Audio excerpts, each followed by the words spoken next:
Good evening and welcome to another edition of Your Blocking the TV.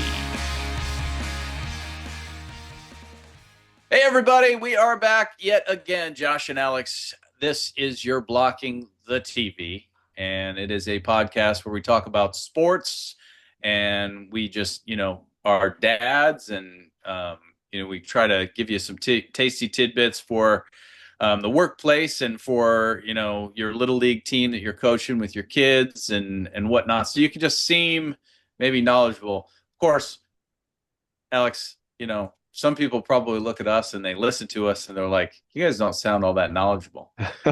And, That's why there's two of us. yeah, I mean, that's why there's two of us. So that, me over here, not knowing really very much at all about the NHL, I still don't sound intelligent about the NHL, but at least the podcast is well rounded that way because you know tons about it. Speaking of which, so today's lineup, we're just going to kind of do a topical overview on playoff status, standings for NHL, NBA, MLS, MLB. We're going to preview some stuff that we have in the works coming up, but some extra stuff to talk about with the NHL playoffs. Alex, talk about that.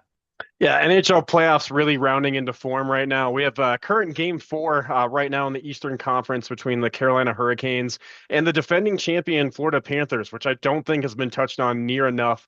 How hard it is to go back to back. The last team to do it, the Pittsburgh Penguins.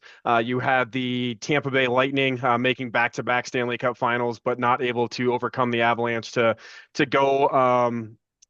I believe actually it was the Tampa Bay Lightning that went back to back. My apologies. And really the dominance going on in Florida right now. So you have game four going on 0-0 right now between the Hurricanes and the Panthers. And on the other side, a rematch of the Western Conference final between the Oilers and the Dallas Stars. Oilers taking a 2-1 lead, have game four back in Edmonton coming up tomorrow. So some good hockey being played. We could have a rematch of the Stanley Cup final, which is rare to see as well with the amount of parity that goes on in the NHL, where the Oilers and the Panthers could be meeting for a chance to host what I selfishly believe is the coolest trophy in all of sports, just in terms of its lineage, the history behind it, the names being etched in. There's nothing cooler, in my opinion, than seeing that the trophy lifted, the teams coming together and shaking hands after getting oh so close, and then watching the captain lift the trophy over his head is pretty amazing. So Panthers picking up where they left off last year, 3-0 lead over the Hurricanes. Hurricanes have lost 15 straight Eastern Conference Finals games. They have not won an Eastern Conference Finals matchup since 2006.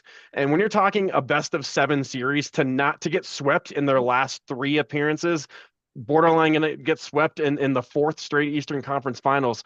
Josh, we were talking about this a little bit before the show. In terms of pain, would you rather see your favorite team get bounced in the first round or lose four straight Eastern Conference Finals where you're right on that precipice of believing we have a shot at the cup?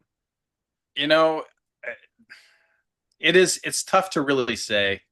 I think everybody, if you're a true fan, you want your team to have a shot at winning it. And the reality is, across all of these leagues, at the college level, at the pro level, there are teams that are going to be in contention for playoff spots, and there are going to be teams that have a shot at winning it. And the number of teams in any of these games, in any of these sports that have a real shot at winning it is slim. And so there isn't oftentimes anymore, there's not a lot of parity.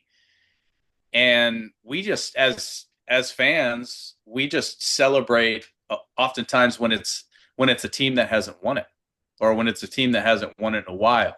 And you can call that rooting for the underdog, or whatever. But I just think I think you want your team to be a team that is talked about as having a real shot. And right. That's number one. If you're a team that, if you're going into the playoffs and you get bounced in the first round every year, I mean, maybe that's your ceiling though. Or maybe you get bounced in the conference championship or in the league championship, every time you get into the playoffs. Maybe that's your ceiling. Maybe Absolutely. You've made it. Maybe you're like the, Cleveland, and you've made it to the World Series in 95 and 97 and 2016, and you've never been able to find a way to win it going all the way back to 48, and maybe being the AL champs is your ceiling, just with the way that things are lined up, the way that things work in the league and in these various leagues. And Just it kind of is what it is. I've struggled as a fan. I've been called by numerous friends of mine as kind of a fair weather fan. I've gone on my own bouts of Twitter madness of why are they doing this? Are they even trying? What's going on? And there's a couple things you have to remember. There's a team on the other side that has just as much incentive, that wants it just as much. And then it goes back to, at the end of the day, I'm just a fan. As bad as I feel, you want to believe that those guys feel it more. And I've always said I've been that guy and that fan that's been like, they're making millions, they're fine. I think it hurts them just as much. And I think we've seen a lot of that behind the scenes last year with Connor McDavid laying into his team, dropping F-bombs. This is the Stanley Cup Finals. Are you hurt? Are you injured? Those type of talks where you find out after a playoff season what these guys play through, and that normally these injuries are things that would keep them out for weeks during the regular season, but they're playing with broken feet, broken legs, a dislocated shoulder. They're putting their bodies on the line. And I think that's really hard to separate as a fan when you get to that point of going, why can't you get over that hump? And you hear the stats like you just said, the classic stats whenever Cleveland, makes a run. It's not since 1948, or this team hasn't won a trophy. Crystal Palace over in the Premier League won their first major trophy in 140 some odd years. 140 years of being a club at every level, has never won a trophy, and they're a professional soccer club. So it just goes to show like how much goes into these tournaments and how lucky we are as fans to be a part of it. When your team wins, you really do need to embrace it. You got to go to the parade. You've got to enjoy every win because it's not guaranteed. Runs that we've seen for the Patriots, where with all their banners going up, the Lakers, the Celtics, the Islanders going back in hockey when they were making all their runs and winning 4 straight cups, and just the dominance of teams is not something I think we'll ever see again in sports. There's just too much money in it. There's too much parity. The owners are trying to separate things. And it just goes to show you that you really need to embrace it as a fan and have fun with it. And it's a teaching lesson for our kids. I'm sure you'll be having those same conversations. But at the end of the day, you really just have to soak it up because you're not guaranteed a run, even in your championship window, quote unquote.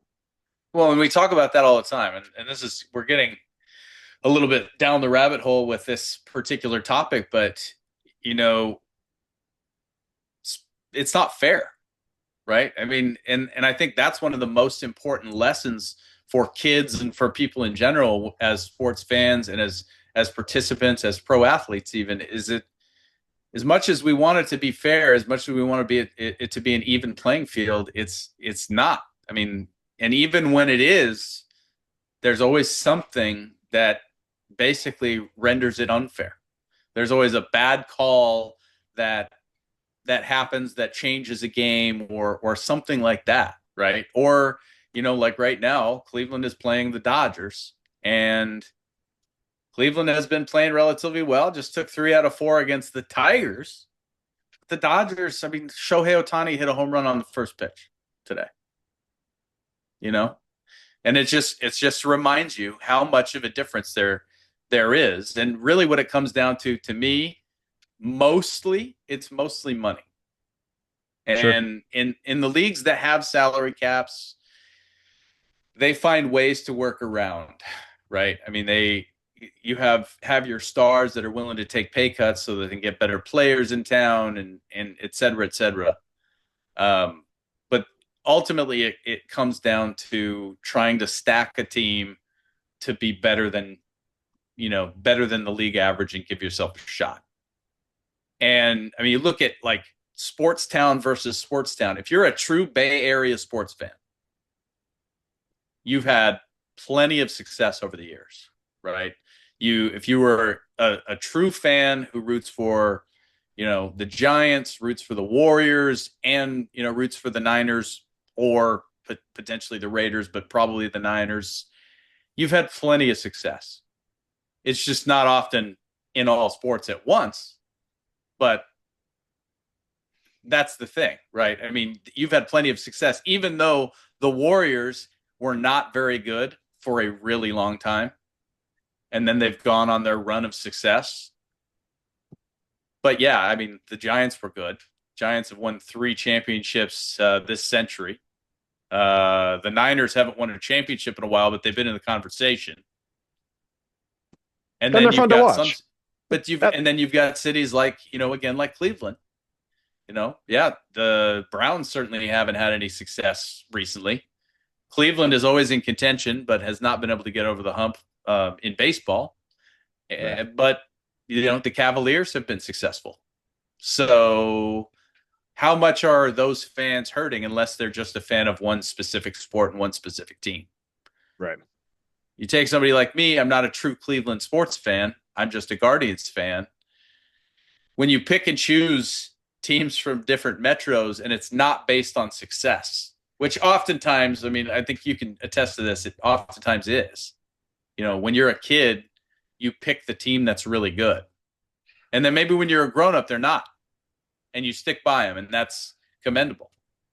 But, you picked and choose. How many people do you know who are Lakers fans and Yankees fans? Ton. Yeah. Right? Yeah, I mean, exactly. it's like Yankees, Lakers, Cowboys. Right? Like that, it's very common to see that kind of breakdown for people that maybe they grew up in a town that didn't have a pro sports team, right? Right. But yeah, anyway, I just I think it's all about money. And some of these teams, speaking of the Hurricanes, by the way, they are up 1-0. So you're saying there's a chance. Yeah. They're trying to buck their trend and finally win one single conference championship game after, that long, almost 20-year drought. The 3-0 comeback is way more common in NHL than any other sport. So if you're going to come back from a 3-0 deficit, hockey's the one that you want to do it in. Yeah. I mean, and see, that's the other interesting thing. You talk about the various professional sports. Obviously, football, they play way fewer games, partially because of just the wear and tear on your body. You couldn't possibly play 5 games a week or 3 games a week. Right. In professional football, it would just nobody would last. But as such, the playoff series is a thing in the NHL, the NBA, Major League Baseball, not in football. It's one and done. And so then you look at like college baseball, and it's you've got the College World Series, you've got the regional, super regional, all of that, and it functions differently than, say, college basketball, which is one and done in spite of all of the teams that play. Do have a question for you. I know we're different at every level. I know we're going down further down the rabbit hole, but hey, it's Memorial Day. We were grilling, we were in the sun, like things. We should change the name of the podcast to just the Sports Rabbit Hole with. We'll have a spinoff. That'll be the spinoff. Rabbits. Show. Anyway, sorry. Go ahead. But I've got a pet peeve, and I think maybe we should bring up pet peeves of the show. So we talk about 7-game series, NBA, NHL, battling, Warriors going back and forth on the ice, biggest hits of the year, NHL playoffs, baseball. How do you feel about the champagne celebrations after every series win in baseball, but no other sport does it until the final? I think in baseball, why I'm okay with it is because it's such a ridiculously long, grueling season. I mean, there's not another sport where you play 162 regular season games. And, some people are like, well, but it's less taxing on your body.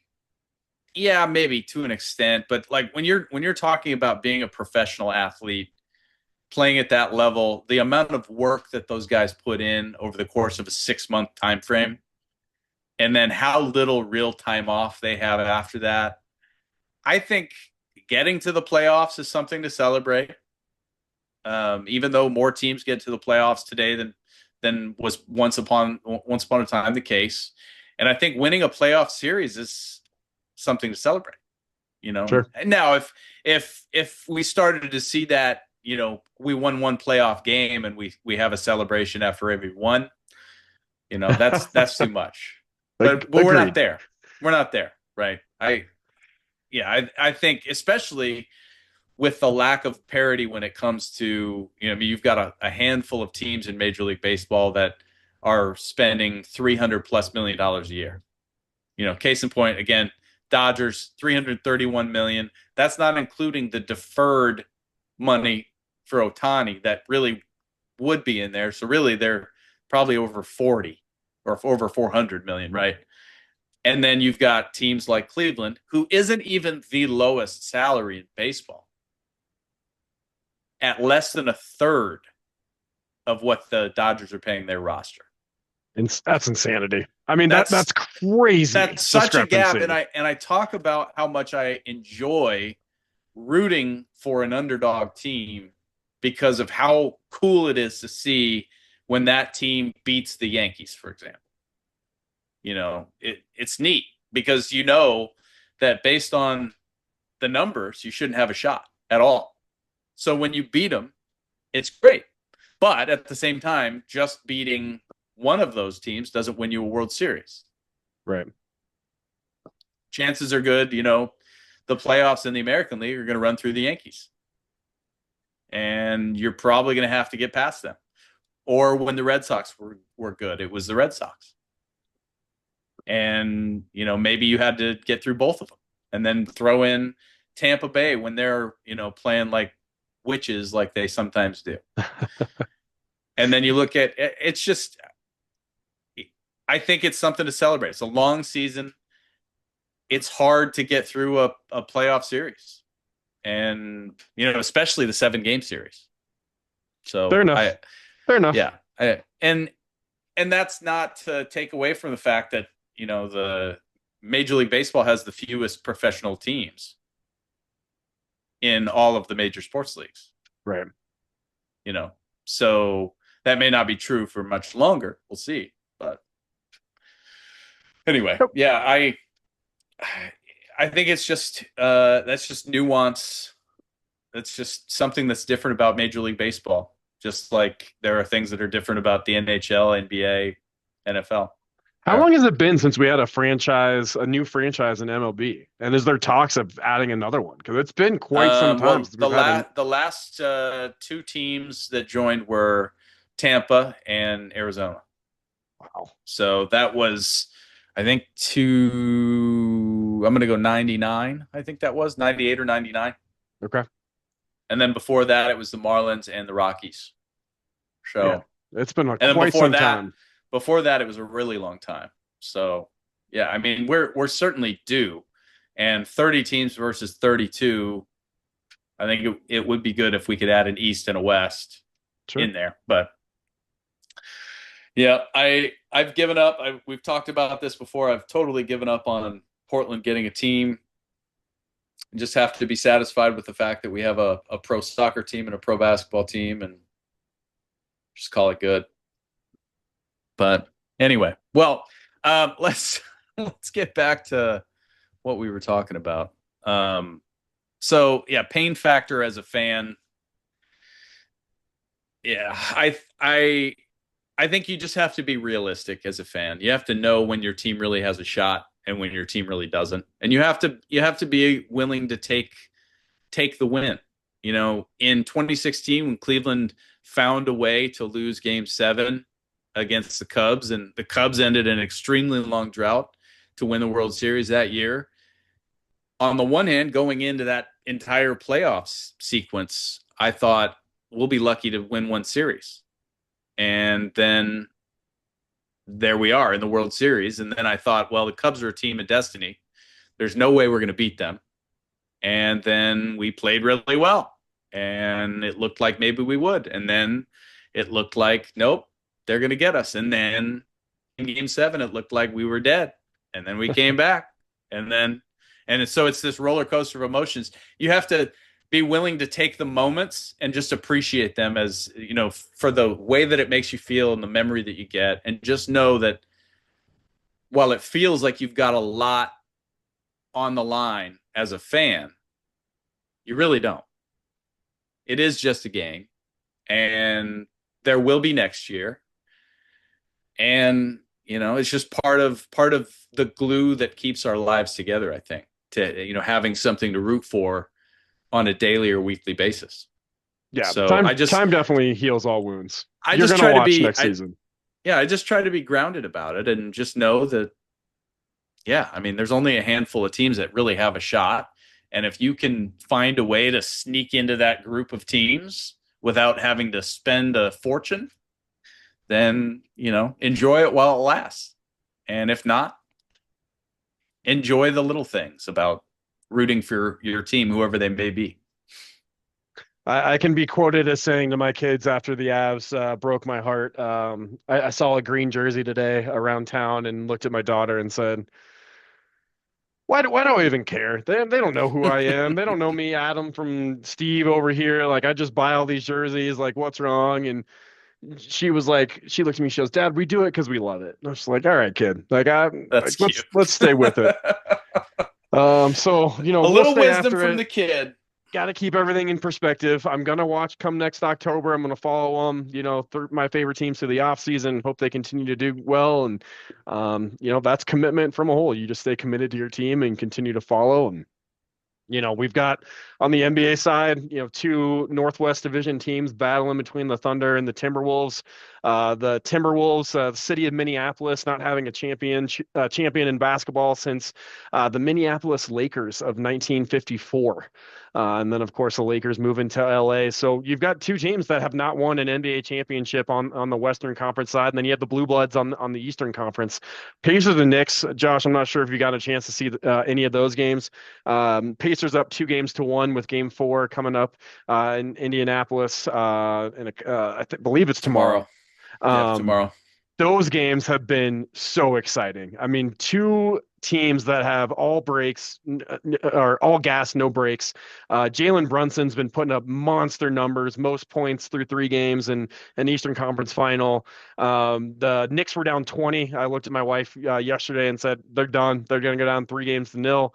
Got home, checked the score, and was like, they're up 5. We got to crank this on, throw it on the TV and watch the end of it. Karl Anthony Towns is just out of his mind yesterday. Really willed his team to victory. A massive dunk just coming right down the lane, running through a charge with defender's foot in the arc.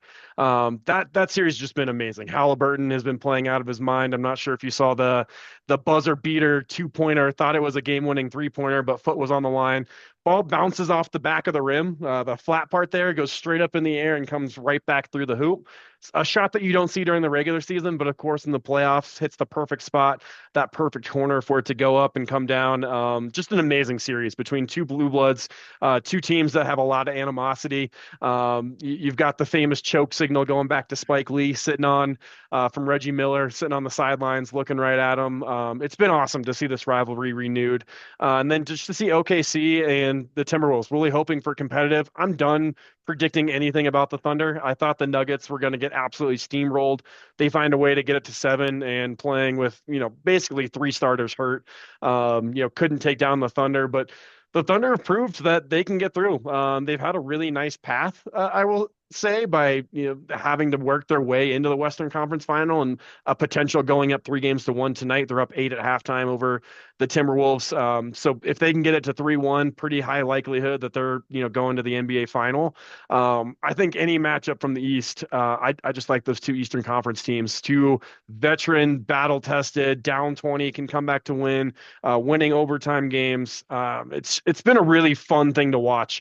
A lot of different market teams that are making a run at this NBA championship. Well, yeah, and one thing that you can say is while the Knicks have historically had their share of success, and the Thunder have been pretty good for a while, I mean, none of these teams have really been big time NBA teams for extent. I mean, other than the Thunder, but like even they, it's not like they're spoken of in the same breath as like the Lakers and the Celtics. These teams that have just won and won and won, right? So you've got 4 fan bases right now in the NBA who are just gripping their seats with their cheeks right now, just enjoying and just like living with every single minute of these games. And that's what it's about. And besides, you watch. Sorry, besides Shea, taking some bumps and getting some questionable foul calls, you could basically blow on him, and they're giving him, he's just named MVP for the first time, and he's getting some superstar treatment. I feel like all four of these rosters are deep. You're seeing different role players show up. You're seeing good basketball again, passing, movement, cuts to the lane, and then you get the, Karl Anthony Towns. I'm still not used to a big man pulling up top of the arc for three and just draining 3-pointers. It's fun basketball. It's been entertaining.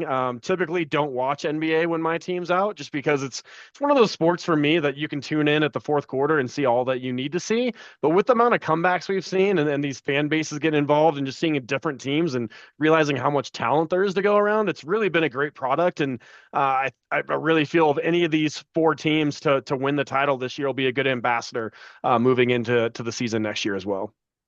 Yeah, I mean, it's definitely clear why the youth of today are so into the NBA.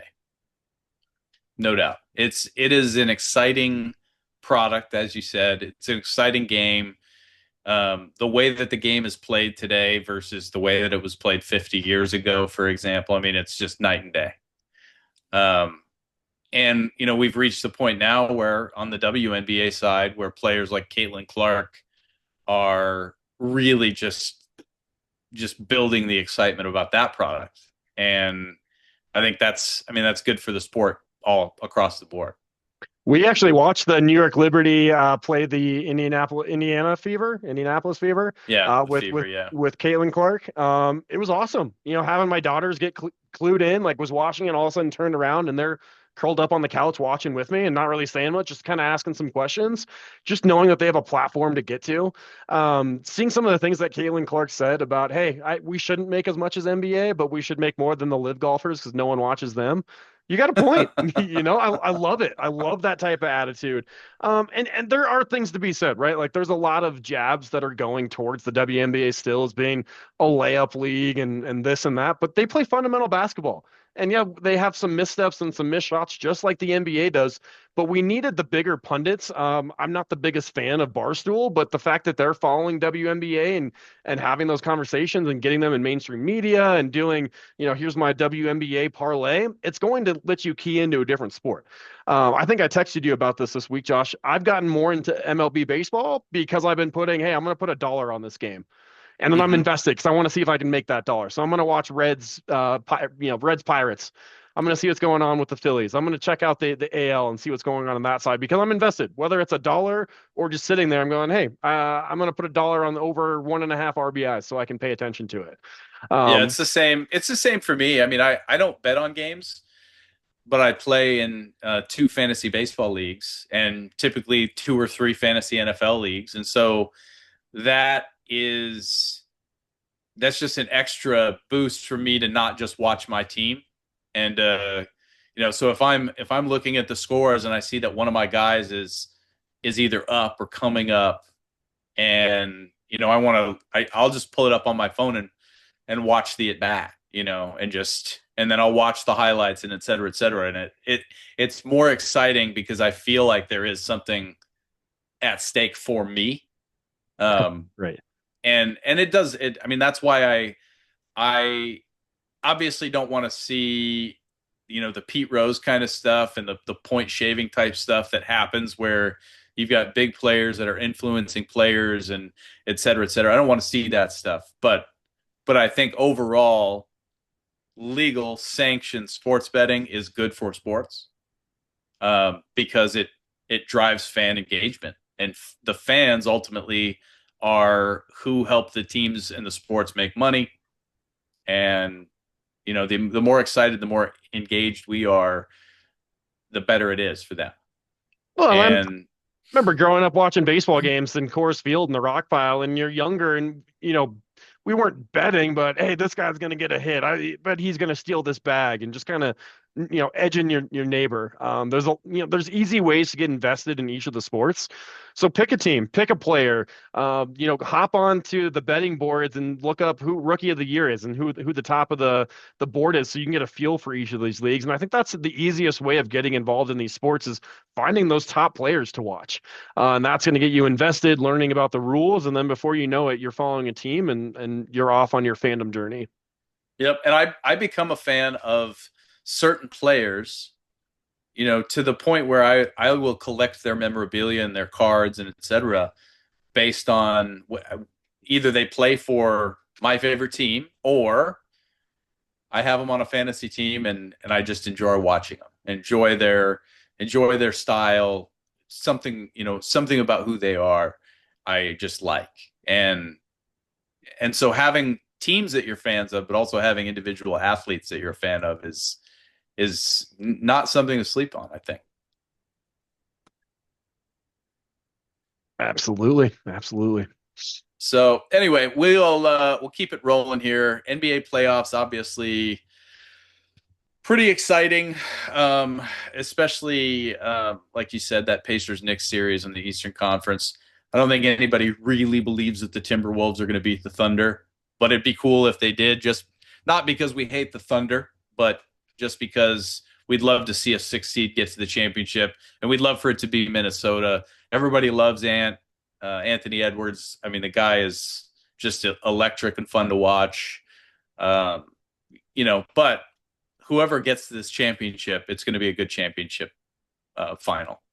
Yeah, really can't wait. I'm hoping that, if it is the Timberwolves, a little bit better showing than I think the last seed. You had the 8 seed Heat against the Nuggets, which was, a 5-game walkover. But I really feel like anyone that makes any combination of NBA final this year is going to be a great product, and can't wait to see who comes out on top. Agreed. So we've got a little quick hitter on MLS playoffs standings right now. Things have changed a little bit, specifically for Portland, who was in third for a while in the West, and now they have fallen all the way back down to sixth. Of course, it is early in the year yet, and there is a lot of soccer yet to be played. But Alex, what has been your opinion on how things have been so far? I think the biggest thing is how quickly games go in the MLS. It feels like they really come in bunches. So we look at the standings again. A lot of these teams sitting at 15 games played. It's flying by, and you really need to start racking up points now. It's a 34-game season. So when you look at it from that aspect, we're reaching the halfway point of the MLS season, where things are really going to start ramping up with just different players and making moves and really trying to see, does the cream separate from everyone else and rise to the top. So you have your top really crowded in the Eastern Conference, 30, 29, 27, 27, 27 between the top four or five teams in the Eastern Conference. And then when you look at the West, really top heavy. Vancouver Whitecaps, 9-4-1 on the season. San Diego, right behind them, 27 points. Rapids have been, right there in the middle, really similar, 1 point behind the Timbers. They're going to have to really decide what their identity is moving forward. You have the Gold Cup coming up for the U.S. national team as well. A lot of the major players from Europe will not be playing in the Gold Cup, which means they're going to have to pull some MLS guys up. So that's going to change some rosters as well. You're going to have to really look at the fitness level of your team and the depth of the team, and see who can call up, because these games are really important. And it's really going to separate who can get wins from just settling to get draws. So got to take care of those teams at the bottom, and then, make sure that you're not just settling for draws with guys at the top and go on these little streaks.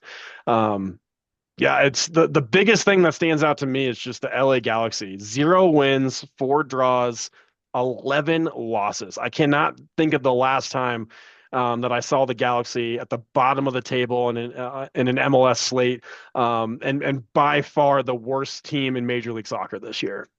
Yeah, we've had that conversation where it was like, I mean, are they actually this bad, or is it just early? And now, as you said, we're getting close to the halfway point. They have 0 wins. They are that bad. And it's That's, a bad look for MLS. You want El Trafico to be a good matchup. It's not good if you have from the European leagues, if you have Real Madrid and Barcelona playing each other as 17th and 18th in the table, or one really high and one really low. So in this case, LAFC sitting in 4th, Galaxy sitting in 15th, or dead last in the MLS. It's not good for the rivalries. It's not good for the players that you're able to attract to these two major market teams. As much as I love the Galaxy and looking at them in dead last, being just from Denver and having a loathing and a jealousy of all LA teams, we really need to see them turn it around. If it's going to be a coaching change, don't expect them to stay there too long. It might be a season-long drought, but definitely need them to get better, to continue, bringing that talent into the MLS, as we know that they have a lot of slots to bring in those international players, and have that windfall behind them that they can add any player that they wish. Well, as if I haven't already tried to insert Major League Baseball into every topic of the podcast thus far, now we're going to talk a little bit about Major League Baseball specifically. Specifically the standings thus far as we approach, let's see, the Yankees are 52 games in. So we're getting very close to the 1/3 mark in the year, which is crazy to think about. It has absolutely flown by.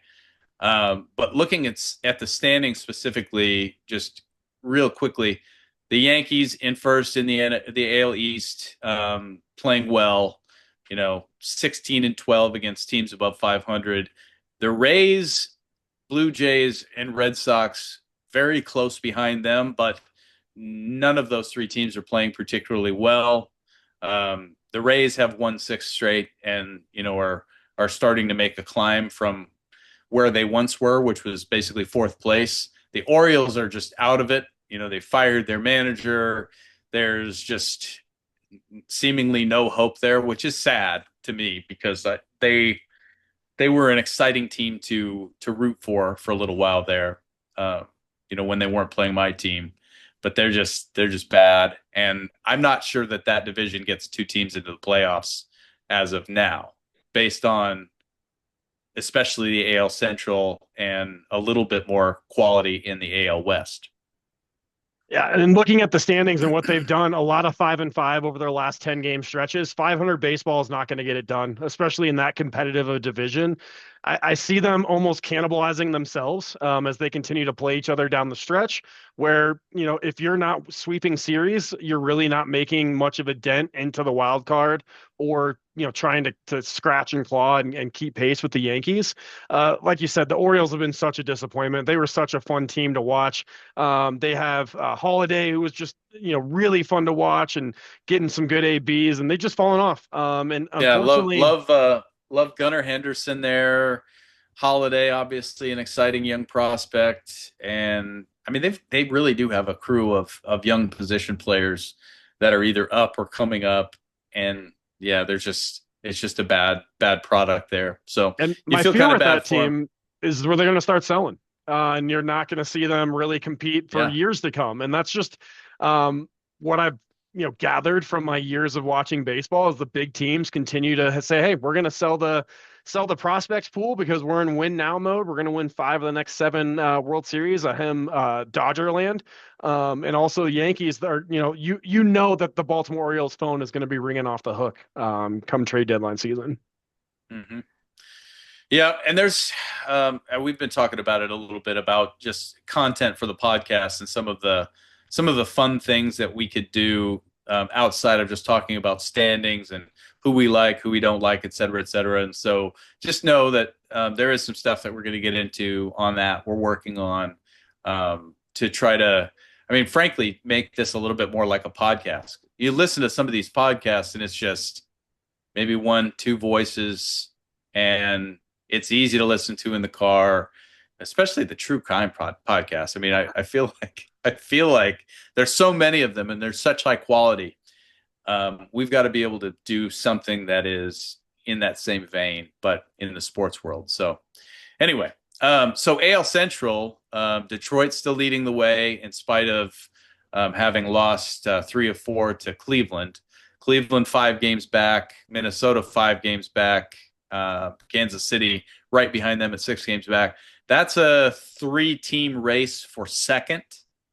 Right now, it just doesn't feel. I mean, even getting 3 out of 4 and watching at least some of all of those games against Cleveland, it felt like the weight of what they are capable of when they are really clicking in Detroit. That starting rotation, Tarek Skubal goes 9 innings on would have been yesterday. Goes 9 innings yesterday, and just was there was never a threat to him, and I mean, he's the best starting pitcher in baseball when he's at his best, no question. But they look good, and I'm just not I'm not sold on any belief that Cleveland or any of the other teams in that division have a shot at winning it realistically. Although we'll see. Detroit 16-14 against teams over 500. Cleveland 14-12, even though they've been running at a negative run differential all year. Their starting rotation isn't very good. They've seemingly needed a bat constantly, and yet they have been able to hold their own.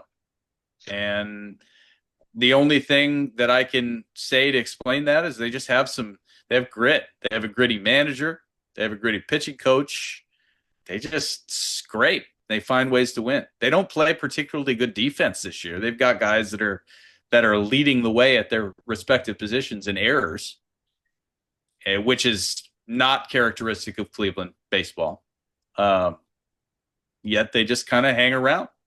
And so it's fun and you root for them, but they're not going to win that division. And when I look at with the Tigers being 16-12 away from home, that's a really good metric for looking at if you can keep that consistently above 500 away, and then 19-8 at home. So 19-8 at home, 16-12 away, like that's a massive metric. And then you look at their runs against is third best in the AL. Their runs scored second best. I mean, you're right there in all the key metrics that I look at as just a fan that takes a look at the standings going, okay, I can see why you are where you are. And if you can, stay consistent a third of the way through, that's a pretty good measuring stick that you can survive a lull and get right back on pace to, have a good shot at the division.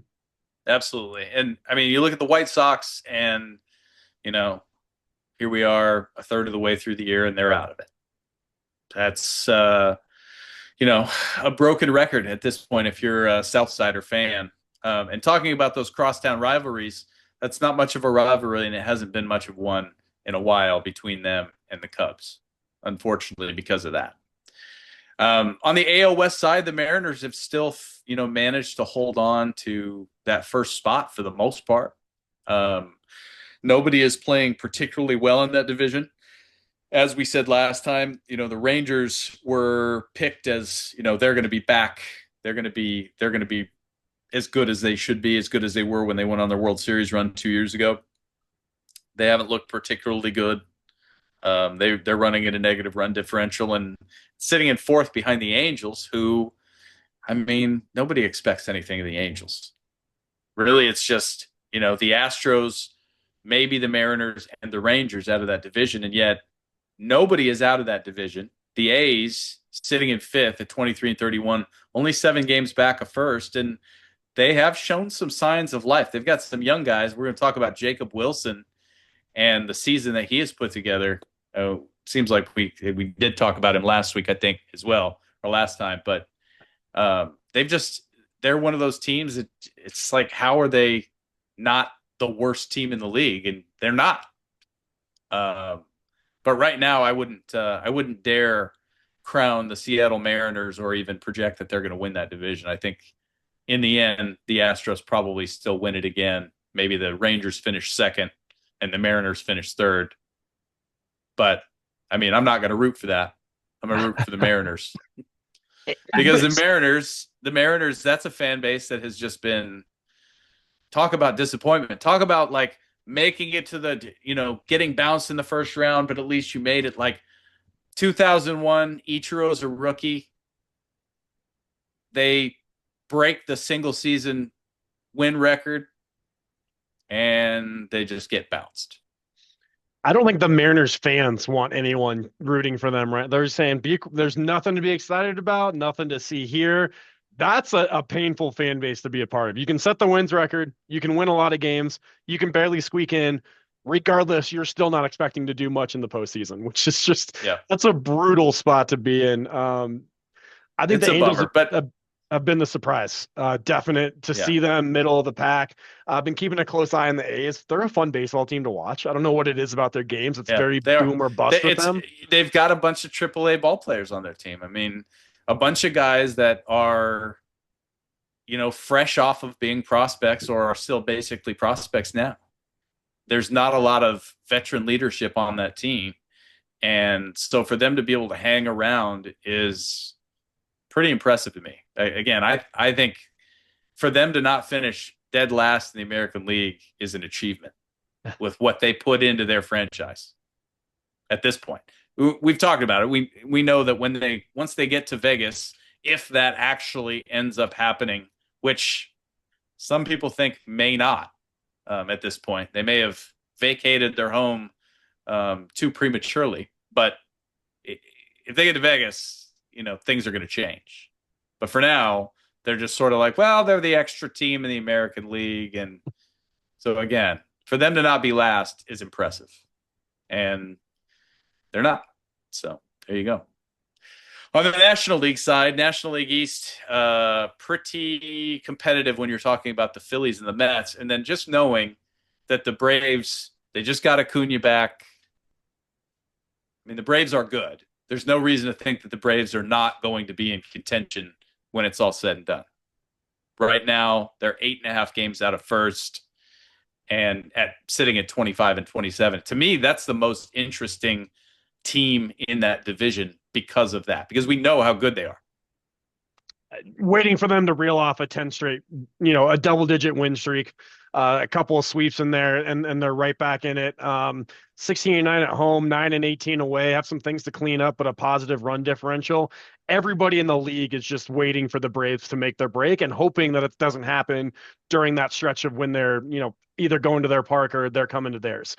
So still fully expecting them to make a run and have a 3-horse race there in the National League East. The Mets and Phillies, exactly what they thought they were, just taking care of business, beating the teams that they should beat, and then, competitive with everyone else above 500. But yeah, what the Braves do between now and the All-Star break will be very telling as to, what kind of a team they'll be come playoff season. Yeah, and the crazy thing, and really when you look at the American League, I really only see 1, 2, maybe 2 or 3 teams out of that bunch that are legitimate World Series contenders.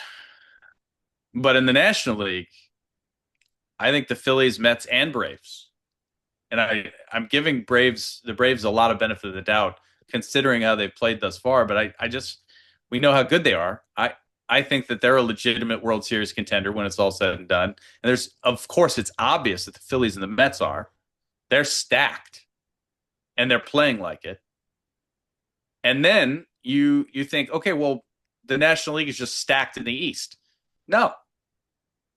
The NL Central hasn't been crazy good. The Cardinals have played pretty well lately. The Cubs have continued to play well at 33 and 21. And, I mean, we keep talking about PCA in Chicago, and I mean, he made a little adjustment to his swing. He was already a good defender, and now he looks like a superstar. The guy hits 1 to 2 home runs a game, it seems like. And if he doesn't hit a home run, he's doing something. So, I mean, there's some excitement there. And the Reds aren't terrible. The Brewers aren't terrible. The Pirates are terrible. We didn't even talk about the Marlins and the Nationals. The Nationals have held their own in the East. The Marlins, not very good. They're probably out. But then you look at the West, and the Dodgers, the Giants have continued to play well. The Padres are stacked, and we know how good the Diamondbacks can be. So, I mean, I think down the stretch, this is going to be a really fun league to watch as we get towards playoff time and when we get into some of those playoff series. It's going to be interesting. And that means that the trade deadline is going to be really interesting. And there's going to be some big sellers, there's going to be some big moves and some big buyers, and it'll just be interesting to see who comes out ahead.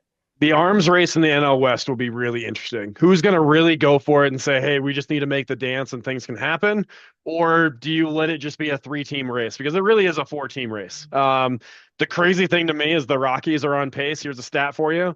To be 50 games back of the 4th place team. Not just in the league. 50 games back of the 4th place team in the West. So whoever ends up 4th, the Rockies are on pace to be 50 games behind them, which is just absolutely mind-blowing. the only team not in double-digit wins. That's all we need to say about the Rockies. Minus It's brutal. 173 Yeah. run differential. So if you look at the NL West, the Dodgers, Giants, Padres, Diamondbacks, they can't afford to lose series against the Rockies.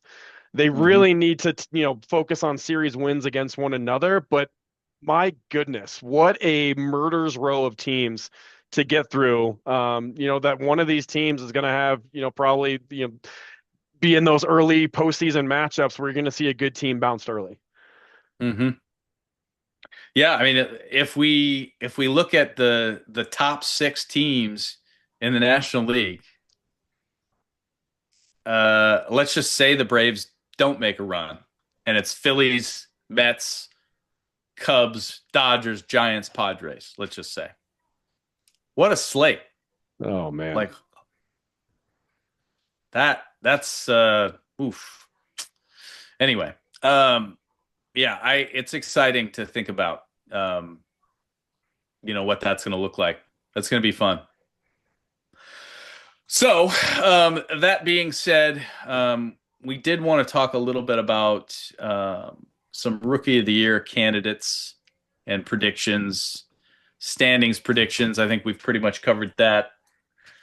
But on the Rookie of the Year side, most exciting guy for me in the American League, and I think the polling is agreeing at this point. Although I think 2 to 3 weeks ago it might not have been because he plays for the A's, but Jacob Wilson just continues to hit. Just when it seems like, oh well, he went 0 for that day. Tomorrow he's going to get 4 hits. Yeah, He doesn't strike out much. I mean, those are the guys that you want. You want a guy that's going to put the ball in play, and preferably he's going to get hits. And yeah, you'd love it if he had a little bit more power, but he just hits. He's the top of the order guy. I think And that's the big part. It's not just big bombs that will tail off, no, or a change in the swing or an injury will hamper that. Leading the AL rookies in doubles, RBIs, runs, hits, homers. He's just putting the ball in play. He's spraying it all over the yard. He's going up with that confidence. 337 batting average for a rookie is never anything to shy away from. When you can hit at the big leagues, you'll have a spot for a long time. And he's definitely showing that he's got a pretty solidified spot in the big leagues. yeah. In the National League side, it's there's a little bit more parity there as far as what the polls are showing, but the Braves have two guys that are going to be in contention for that, and AJ Smith-Shawver, the starting pitcher who has pitched well, and then Drake Baldwin, the catcher, who has found a way into that lineup because of injuries and struggles with Sean Murphy. And he proves yet again, and it's this thing that happens in sports. You can be a really good player. You can be even a franchise player. And if you get hurt and it's next man up mentality, if that guy is successful, you might just lose your job and find yourself in a different city at the trade deadline. And And we'll always go back to the NFL when Tom Brady took over. Nothing that we for Drew Bledsoe, expected for Drew Bledsoe, yeah. in the prime of his career. Really thought he was going to lead that team to playoff victories and Super Bowls, and then was just snatched out right underneath him. Mr. Irrelevant's been, consistently a good player in the NFL lately through drafts, and we're going to do a deep dive into drafts coming up here in a couple of weeks, between the NBA draft and the NFL draft, and just kind of all the intricacies that go on between the different leagues. But it really makes you see the amount of talent that goes into these systems and the money that's pumped into these systems, where if you are not performing, you're not going to have a spot in the league. You really have to be not only a freak of nature just to be an MVP type caliber athlete, but to just keep your everyday role, especially in baseball. There's someone else that's ready to take your at bat. There's someone else that wants to hop in and take your spot on the field. So you have to earn it each and every day that you're out there. Yep, absolutely. And Drake Baldwin, just like Jacob Wilson in the American League, I mean, he's a catcher who hits. And he does have a little pop, but he really reminds you a lot of like a Travis d'Arnaud, who was in Atlanta for a long time. And, big guy, stocky dude, well built, and can just hit. And I mean, he's had the opportunity partially because of the injury to Acuna and Acuna just returning. He's batted in that 2 hole and the 5 hole a lot Right. as a rookie, as a guy out of Missouri State, just like nowhere.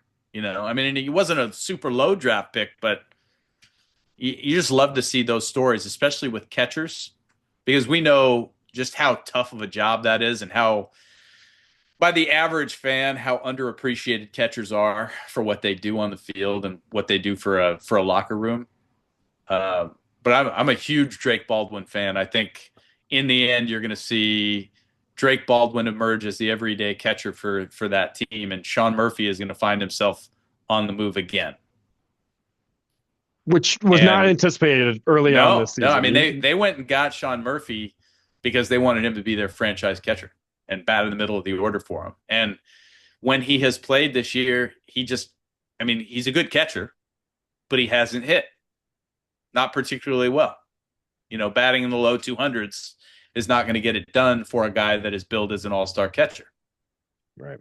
Just is what it is. So I think So that goes to show you the organization that the Braves had. Growing up, I remember in the 90s, early 2000s, just anyone that you plugged into the Braves system was going to be a good player. They're going to crank out big numbers. They were going to compete. And this is from an organization that struggles based off of farm system rankings and what, top, the talking heads are saying about what they're building in their farm leagues. They've been ranked in the bottom, kind of the bottom half, low bottom half of farm systems in the MLB. So to see how good their rookies continue to be kind of shows you that culture that comes up in the Braves organization. And you see two Braves players, leading the way in that Rookie of the Year category. That's an organization that you want to be a fan of. It's always been tough for me to be a Braves fan of just watching Smoltz, Glavine, those years of just mowing down everybody left and right in the still 90s. the best. That's the best rotation that I ever saw in action. It was unhittable. When you look at who they fair. had. Yeah, I mean, and we know. I mean, growing up, they played on TBS every day. That was one of maybe 2 or 3 games you had an opportunity to see. So, yeah, I definitely watched a lot of Atlanta Braves baseball in the 90s. And, I mean, had a ton of respect for what they were able to do. And, Greg Maddux is still one of my very, very favorite players and certainly starting pitchers for just the way that he played the game. But, yeah, we could talk all day about that. Anyway, well, we're going to pretty much wrap this up for this week. But as we teased earlier, we're going to get into some more of the deep dive type stuff, some more of the nuance. We definitely don't want to be in the weeds on things without being able to provide some kind of background that is easy to understand for the average fan. Because ultimately that's why we're here. I mean, we can be sports nerds and just really enjoy geeking out and enjoy just talking through like players that played 20, 30 years ago and doing all that. But we know that the average fan is not going to get as much out of that as we are talking about it. So on the next show, we are going to talk about the NFL and NBA drafts. We're going to talk about, some of the guys that we see as, sleeper picks. Now that all the drama is past us with those respective drafts, talk about sleeper picks, talk about guys that maybe were drafted too high, guys that have no shot, et cetera, et cetera. And then we'll talk about, what it takes to get to that level. And then what does it take as a draft pick or as an undrafted free agent to find success early in your career in the NFL and the NBA, especially because we also know that in the NHL, Major League Baseball, and other sports outside of the NFL and the NBA, it's different. There's a lot more kids that get drafted in Major League Baseball, for example. And of course, your odds of making it to the big show a lot longer. Yeah. And but what if does you that get go ahead. What does that mean? What does it mean to be drafted when you're 16 years old as opposed to an older, Quebec major junior hockey player in the NHL? What is those differences? And I know that you and I aren't navigating that just yet, but I talk with a fair share of adults that have their kids in elite soccer programs and competitive, and we're doing this and we're practicing 4 times a week. And, we can go through the stats too, just touching, just how elite these athletes are. And I think, if we can give you some names to look at throughout the draft as you're getting ready for your fantasy football teams, which is those drafts are going to be happening before you know it, and giving you those tidbits of just how people get to the league, interesting conversations to bring up with your colleagues and friends. Boy, fantasy NFL drafts are going to be going down in basically just over 3 months. Where does the time go? Anyway, so we're going to talk about that. We're going to do some other fun stuff on some of our upcoming podcasts, and just try to, work through what is this podcast that we're doing? Why are we doing it? And I think we know why we're doing it, why we wanted to get into it, but there's so much more to it than that. And so we want you guys to be able to enjoy it as much as we enjoy bringing it to you. And, we know that not everybody's going to appreciate the regular sports talk that we bring to the table. So even though we appreciate it, and I appreciate you, and you appreciate me. And that's why, we'll add subscribe, but also interact. Feel free to comment. Yeah. Let us know what your thoughts are, what questions you have. What's the difference between NFL, CFL? No dumb questions. We're here to provide that information. Do a little bit of extra research that we enjoy doing about the sports, and then just having a nice hour, of your ear to listen, gather some intel, and sit back and just enjoy, a nice little bi-weekly sports digest. Yeah, and sometimes those questions that you might have can just be like, what is our take on this? And we're happy to, as slightly more informed sports fans than the average sports fan, to give you what we think. And we might be right, we might be wrong, but we are certainly going to have fun with it regardless. So anyway, that is going to do it for us this edition of You're Blocking the TV. And just remember, please don't. It can really make for a tough evening for us sports fans. See you later.